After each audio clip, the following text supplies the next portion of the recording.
Hallelujah. Praise the name of the living God. Siku ya leo nataka tuone mambo kadhaa. Jambo moja ambalo nataka tuangalie ni mahusiano. Jambo la mahusiano, kwa sababu katika religion yetu ama dini ya Ukristo ni uhusiano. Dini zingine zote hazina mahusiano kwa sababu inalingana na sheria ambazo zimewekwa. Lazima mtu awe wa kushika sheria hizo na kuzifuata. Lakini sisi kama Wakristo, jambo hilo Yesu Kristo alituondolea, na tena hatumo chini ya sheria, lakini tulibadilishiwa ikawa ni mahusiano. Mahusiano haya ni kati ya mtu ama mwanadamu na Mungu. Sasa hatumo tena chini ya sheria, lakini ni kwa neema ya Mungu. Kwa sababu Mungu anampenda mwanadamu sana. Hakuwa anataka mwekee vizuizi na sheria ambazo zilikuwa ngumu na nyingi kuzitimiza, lakini alitaka awe na uhusiano mzuri na mwanadamu pasipo na vizuizi. Kwa sababu zamani zile sheria za Musa zilikuwa 613, na ungevunja moja ungekuwa umevunja zote, na kwa hivyo ilikuwa ngumu sana kwa mwanadamu kuweza kuzishika zote na kuenenda nazo na njia hiyo. Na kwa sababu ilikuwa ngumu sana, Mungu akaona njia rahisi ni kuzitoa pale, na ndio akamtoa mwanao yake wa pekee aje ulimwenguni ili azitimize zote, na ili mwanadamu asiwe mtu wa kuzifuata tena. Na akaleta jambo moja, mahusiano ya Mungu na mwanadamu ni upendo.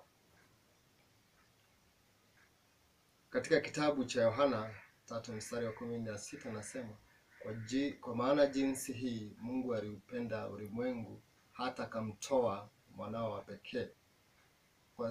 Kwa maana jinsi hii Mungu aliupenda ulimwengu hata akamtoa. Ni upendo huo ndio tunataka tuangalia siku ya leo, upendo. Na tutaangalia katika kitabu cha Samueli wa pili 23 kuanzia 13 hadi 17. Samueli wa pili 23 mstari wa 13 hadi 17.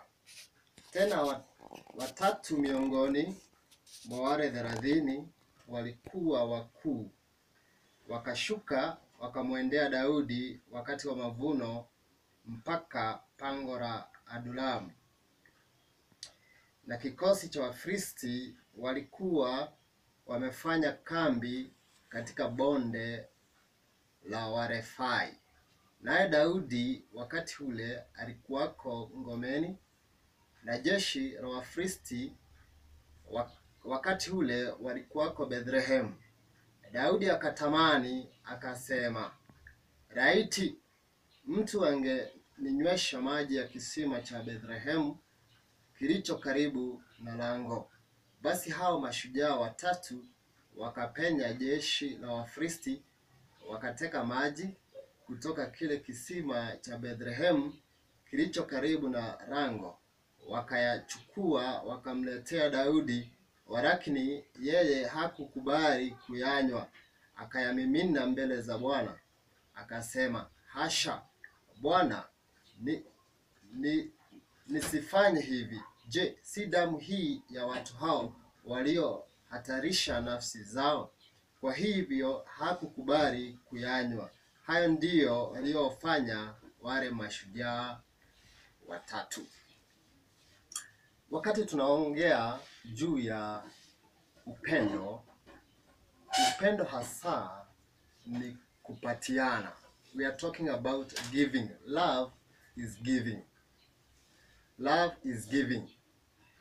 Na ndio mahali tumetoka kusema katika kitabu cha Yohana 3:16 ya kwamba kwa maana Mungu alipopenda ulimwengu alimtoa mwanao wake wa pekee. Kwa hivyo upendo unakuja na gharama ambayo ni kujitoa. Wakati unasikia rafiki yako ana haja ama anakuhitaji, unajitoa. Unajitoa masaa yako. Unatoa masaa yako, rasilimali zako. Kwa sababu unampenda yule mtu. Na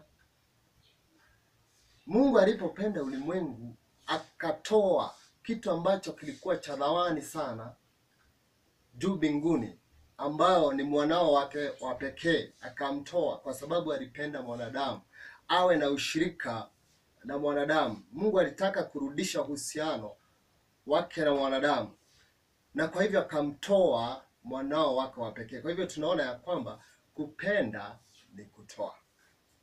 Na nipatiane kidogo, mtu mmoja akaniambia kwamba anataka kupunguza marafiki wake kwa sababu kupenda ni kutoa ama kujitoa na kutoa rasilimali zako. Yule mtu kila wiki, kila weekendi, kila Saturday, kila Sunday alikuwa na mahali anaenda, kwa sababu akaona marafiki wengi, grupu yake ilikuwa wengi, sako yake ilikuwa kubwa, na kwa hivyo mara nyingi alikuwa katika shughuli za wale watu, alikuwa anaenda kwa functions za wale watu. Kwa hivyo alikuwa anajitoa yeye binafsi na wakati wake, na anatoa hata rasilimali zake, kwa sababu alikuwa anapenda wale watu. Kwa sababu hiyo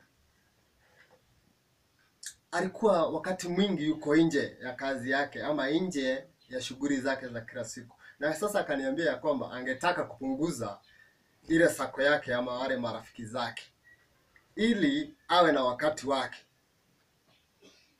kwa sababu upendo ni kutoa. Na mahali ambapo tumesoma tunaona ya kwamba Daudi alikuwa anafukuzwa na Sauli. Na Sauli alikuwa anataka kumuua Daudi. Na Daudi alikuwa mbioni nyikani kupotea ili asipatwe na Sauli, kwa sababu Mungu alikuwa amekataa Sauli, na sasa alikuwa anataka na akamtia Daudi mafuta awe mfalme badala ya Sauli. Na Sauli hakutaka mambo hayo, na akaona ya kwamba ufalme unatoka katika nyumba yake, na kwa hivyo akataka kuua mtu ambaye angechukua nafasi yake, na nafasi ya ambaye alikuwa anaona ni ya kijana wake ama mtoto wake.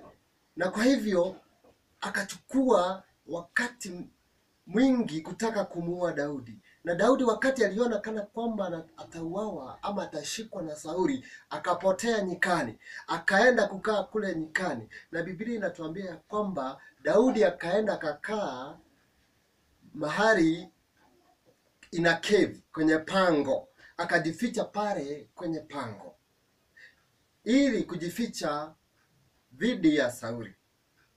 Lakini ukiangalia kitabu hicho cha Samueli wa kwanza 22 kuanzia 1 na 2, utaona ya kwamba wakati Daudi alienda pale pangoni kujificha, watu ambao walikuja kwake, watu ambao walitoka manyumbani mwao, watu ambao walitoka katika nchi ile yao ya Israeli, wakakuja hadi nchi ya Wafilisti ili kumfuata Daudi. Na Biblia hapo katika Samueli huyo wa kwanza 22 mstari wa kwanza na 2, watu ambao walikuja kwa Daudi ni watu wa familia yake, watu wa jamii yake, mandugu zake, baba yake, walikuja kumfuata Daudi pale pangoni. Pia mstari wa 2 Biblia inatuambia kwamba watu ambao walikuwa wamefinyika sana, hao ndio walikuja kwa Daudi. Na sasa unashangaa, mbona watu wale wanakuja kwa Daudi? Na ni watu ambao hawajiwezi, wako na madeni, wamefinyika, watu ambao wako chini sana, ndio walikuwa wanafuata Daudi, kwa sababu walikuwa wamefinyika sana siku zile za Sauli. Wale ndio walikuwa wanamfuata Daudi. Na mahali tumesoma Daudi anauliza, je, naweza pata maji ya kisima cha kule kwetu Bethlehemu? Naweza pata? Na ukumbuke ya kwamba Daudi wakati huu ako katika nchi ya Wafilisti, na anauliza, je, kama ningepata maji kutoka kisima chetu cha Bethlehemu, angaa nikunywe? Wakati huu anauliza mambo haya, ako na kiu, kwa sababu ni wakati Biblia imetuambia kwamba kulikuwa wakati wa mavuno, na wakati wa mavuno ni wakati kulikuwa na jua nyingi na ukavu, na kwa hivyo joto ilikuwa juu, na kwa hivyo alikuwa na kiu. Akasikia, angaa ningekunywa maji ya kisima kile cha Bethlehemu, ningesikia vizuri. Na wakati aliposema hiyo, Biblia inasema ya kwamba watu ambao walikuwa nao, watu ambao walikuwa wanyonge, watu ambao walikuwa wadhaifu, watu ambao hawakuonekana si watu katika nchi ya Israeli na wakapotea, wakakuja kumfuata Daudi. Wale watu ndio walitokea watu watatu, wakaenda kuchukua maji yale katika kisima cha Bethlehemu. Biblia inaitwa mashujaa. Mashujaa kwa sababu walikuwa wanapitia katika ngome ya Wafilisti. Na ukumbuke pia Daudi hakuwa na uhusiano mzuri na Wafilisti, kwa sababu alikuwa amemuua Goliathi, na kwa hivyo hakuwa na uhusiano mzuri na Wafilisti. Kwa hivyo pia alikuwa anajificha kutokana nao. Na kwa hivyo wakati hao watu wanapitia katika ngome wa Wafilisti, wanahatarisha maisha yao. Wangeuawa na hawa jeshi la Wafilisti. Ilikuwa hatari kubwa, na unaona ni jeshi kubwa la Wafilisti, lakini hawa wanachukua watu watatu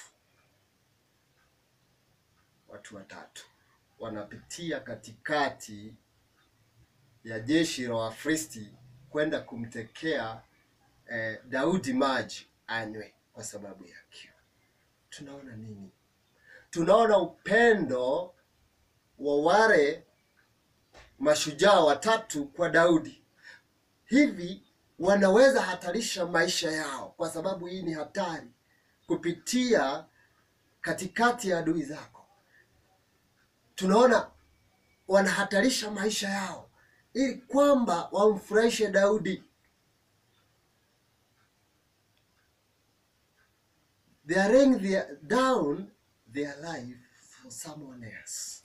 They want to give him the best they can. And the best you can give is your life, is your blood. That was what they were giving to David. Je, wewe siku ya leo nataka kukuuliza hivi, unaweza kutoa ama unaweza jitoa mpaka kiwango kipi kwa sababu ya mwanadamu ama rafiki yako ama mtu ambaye ni jirani yako, ni mtu ambaye ni ndugu yako? Unaweza jitoa kiwango mpaka wapi? Je, kama uko na shati mbili, unaweza mpatia mwenzako moja? Kama uko na viatu viwili, unaweza toa moja kwa sababu ya huyo ambaye hana? Kama uko na unga kilo moja, unaweza toa mgawane na huyo jirani yako kwa sababu ya upendo. Kwa sababu kama unapenda mtu, unajitoa, you give the best. If you love someone, you give the best you can.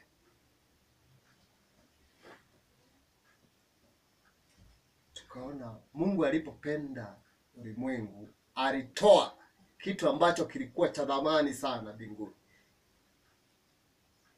ambayo ni Yesu Kristo. Hawa watu mashujaa walipopenda Daudi wakatoa uhai wao kwa sababu ya Daudi.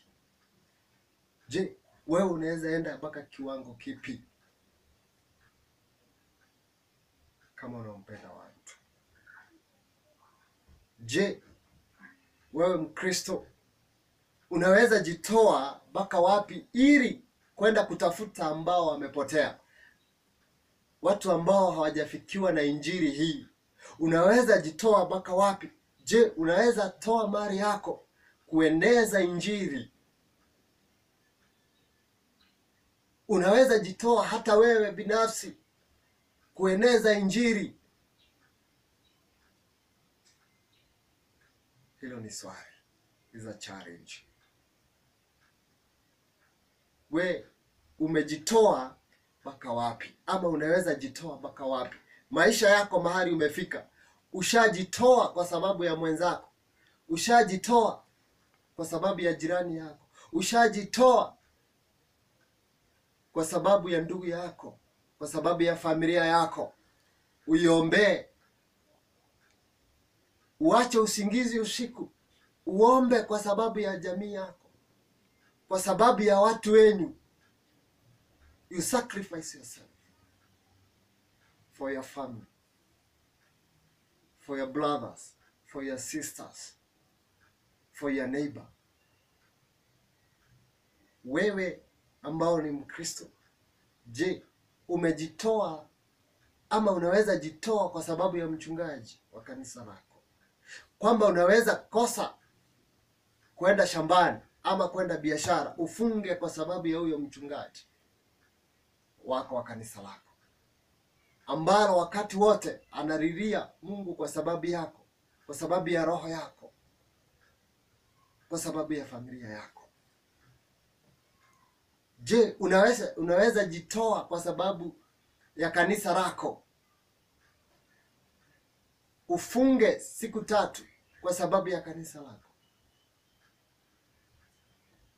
Ufunge kwa ambao mnaabudu kwa pamoja. Unaweza wenda kiwango kipi? Mashujaa wakajitoa kwa sababu ya Daudi, maisha yao yakaiweka on the line kwa sababu ya mtu mmoja anaitwa Daudi. Mungu na yeye akatoa mwana wake wa pekee kwa sababu yako na kwa sababu yangu. Wakati huu tunakumbuka Pasaka, ambapo Mungu alitoa mwana wake wa pekee kwa sababu alinipenda mimi na akakupenda wewe. Je, unaweza jitoa kwa sababu ya Mungu huyu ambaye alitoa all he had. He gave all he had for you. To what extent can you give back to God? To what degree can you give to God and to mankind?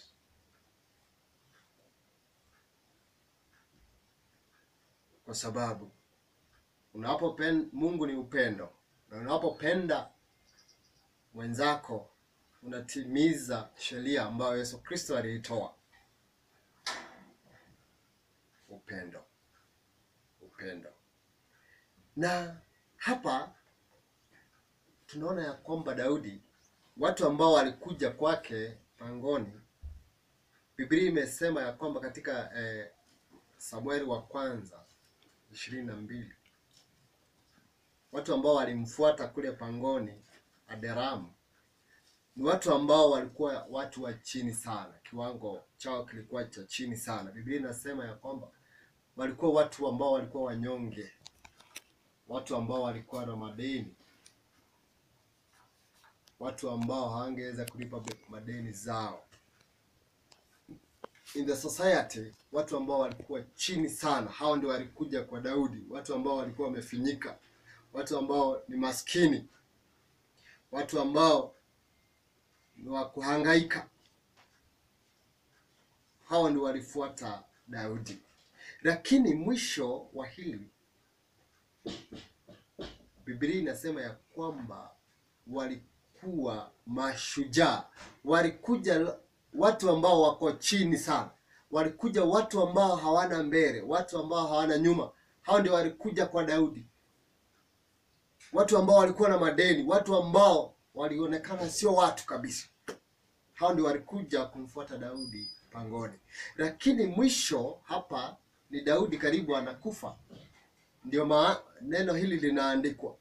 Watu ambao walikuja kwa Daudi wakiwa wa chini, mwisho wa maisha ya Daudi tunaona ya kwamba wanaitwa mashujaa. Hiyo ni kusema ya kwamba wakati walikuwa na Daudi iko maneno ambayo aliwanenea. Kuna vile Daudi aliguza maisha ya watu hawa to the better, or for the better. Akageuza watu ambao mioyo yao ilikuwa imeanguka, mioyo yao haikuwa na tumaini, watu ambao walikuwa wanaona kana kwamba hawana kesho, watu ambao walikuwa wamefika mwisho. Daudi akawachukua, akawaleta pamoja, wakawa washirika wake, wakawa marafiki wake. Na mwisho wa taarifa hii ama aya hii wanaitwa mashujaa. Tunaona nini? Tunaona hivi kana kwamba Daudi aliweza kugeuza maisha ya watu hawa, ama vile ambavyo muonekano wao aliwageuza wakawa watu ambao hawakuwa kitu, wakakuwa kitu. Watu ambao walikuwa wanaonekana sio watu, akawafanya kuwa kitu, ama akawafanya kuwa watu. Watu ambao walikuwa wamefika mwisho sasa wakawa ni mashujaa, wanaweza endelea na maisha yao, wanaweza simama tena, wanaweza face tomorrow. Watu ambao walikuwa wamefika mwisho, but the moment they interacted with David, from there they could face tomorrow. Kwa hivyo tunaona Daudi alikuwa na ushawishi juu ya maisha ya watu hawa. Alibadilisha maisha yao. Na Yesu Kristo hiyo ndio alikuja kufanya hapa duniani, kubadilisha maisha yetu. Watu ambao walikuwa watu wa chini sana, watu ambao walikuwa sio kitu tena, wakafanyika kuwa ni kitu tena. Watu ambao walikuwa wako mbali na Mungu sasa wakawa ni wana wa Mungu. Sasa wakawa ni warithi wa Mungu. Sasa tunaweza kukaribia kiti cha neema kwa sababu ya ule ushawishi ambao Yesu Kristo amekuwa nao katika maisha yetu.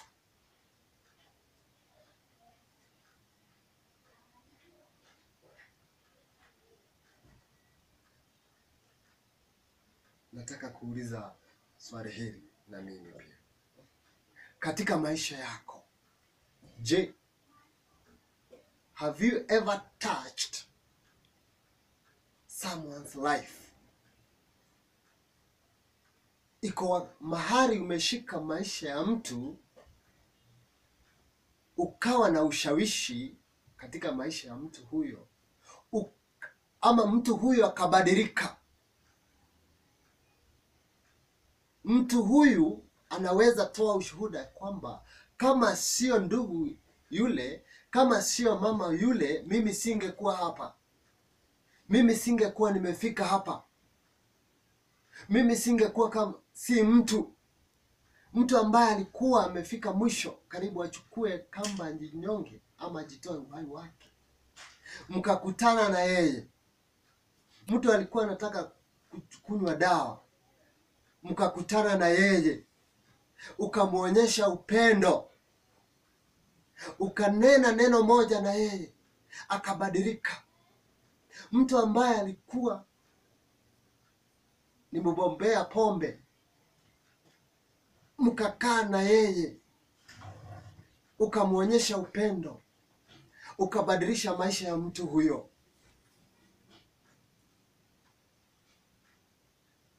Mtu ambaye hakuwa mbele wala nyuma, ukamwonyesha upendo, ukajitoa wewe, ukamwonyesha upendo, mtu huyo akabadilika.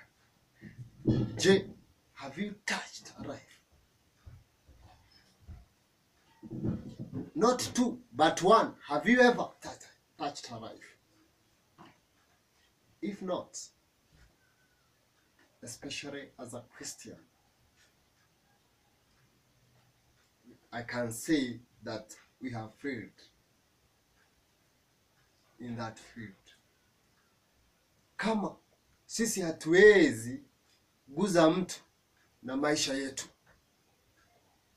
Daudi kubadilisha watu hawa, si ati alikuwa mzuri, si ati alikuwa na mali, hajakuwa amewekewa mafuta, lakini bado hajakuwa mfalme.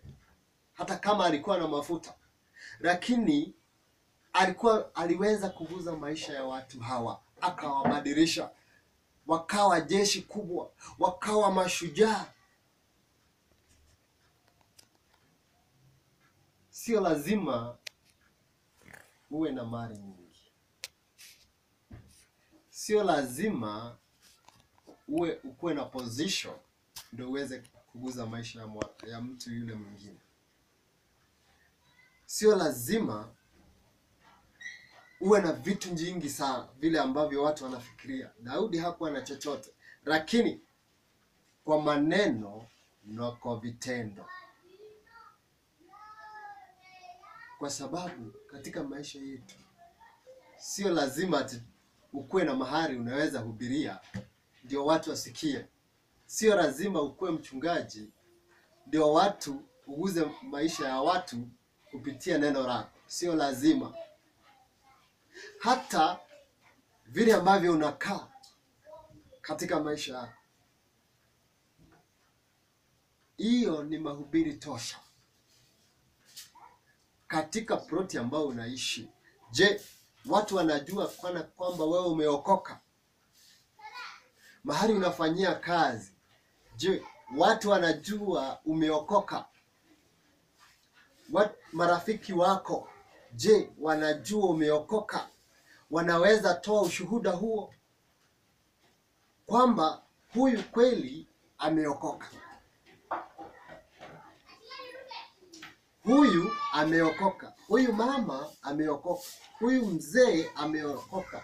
Je, kuna ushuhuda ule unaweza toa, watu wanaweza toa juu yako kwamba umeokoka na kwamba umewaguza maisha yao, uko sehemu ambayo umeguza maisha yao kupitia maisha yako, kupitia jinsi unavyokaa, kupitia tabia zako, kupitia mienendo yako. Kuna mmoja ambao umeguza. Yesu Kristo akakaa na wanafunzi wake, na wakati wake wa kupaa ulipofika akaenda, akawaacha wanafunzi wake. Na Petro na Yohana wakashikwa kwamba wameombea kiwete amesimama. Na wakati walikuwa wanaulizwa maswali na wazee wa sinagogi,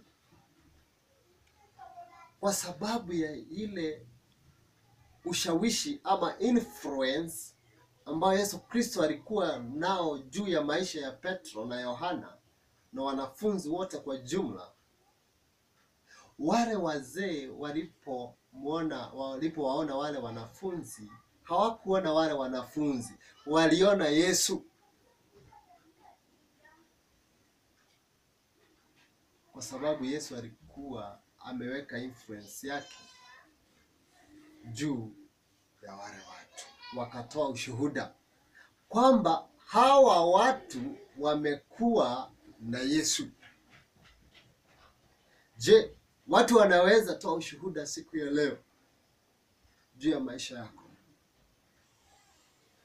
kwamba huyu mtu ana Yesu, huyu mzee ana Yesu, hata na maongeo yake na mienendo yake na tabia yake ni kama ya Yesu.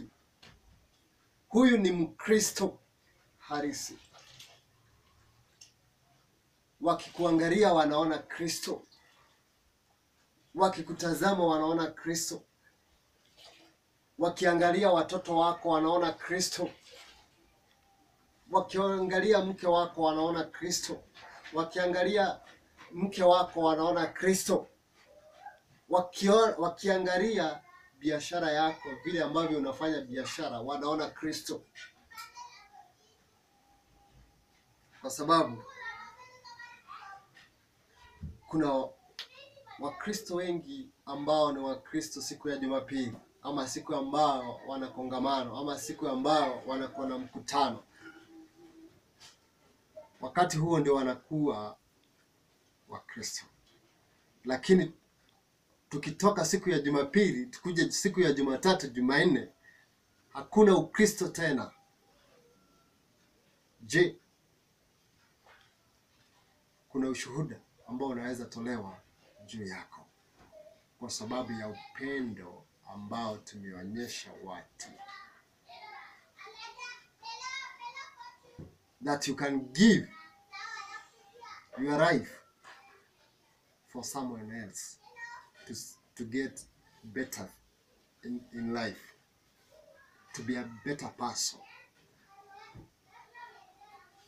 Kutoka ulipoanza kutembea na rafiki yako, je, kuna mabadiliko ambayo yameonekana? Kuna mabadiliko ambayo watu wanaweza sema ya kwamba kutoka ule mtu aanze kutembea na huyu, kuna mabadiliko ambayo yameonekana? Ama wewe upendo wako ni wako na wako peke yako? Wale wetu kama Wakristo, wakati huu wa Pasaka ni wakati wa kuonyesha upendo wetu, na sio wakati huu peke yake ambapo tunaonyesha upendo, ni maisha yetu. It should be our tradition. It should be our way of life. That's how we should live.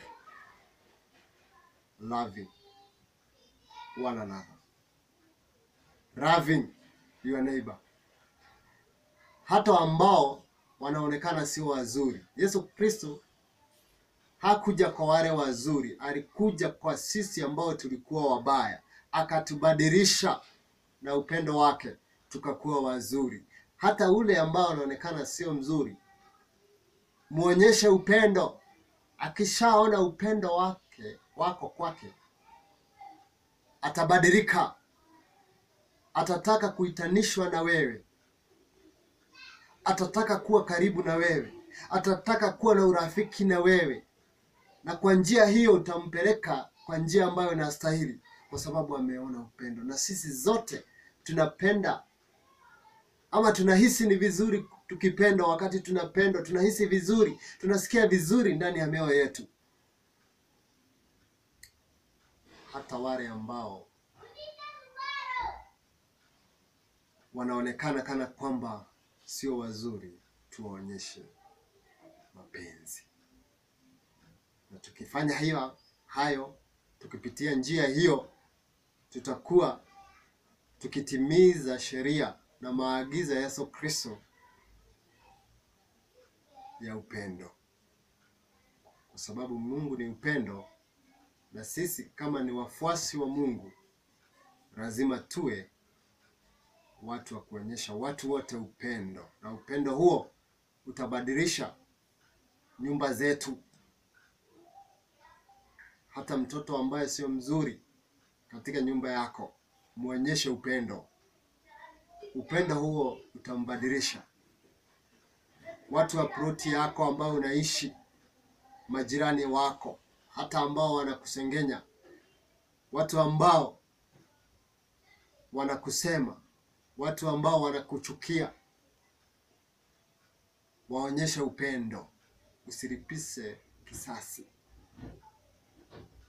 Usifanye mabaya juu ya ubaya. Waonyeshe upendo. Wacha wajue ya kwamba wewe ni Mkristo. Wacha wajue ya kwamba Kristo yuko ndani yako. Wacha wajue ya kwamba Kristo hakufa kwa wale wazuri, alikufa kwa wale wabaya. Hata in our society, watu ambao si wazuri, let us show them love. And by doing so, we shall be fulfilling the command of Christ Jesus. Be blessed mightily by our Lord Jesus Christ. Amen.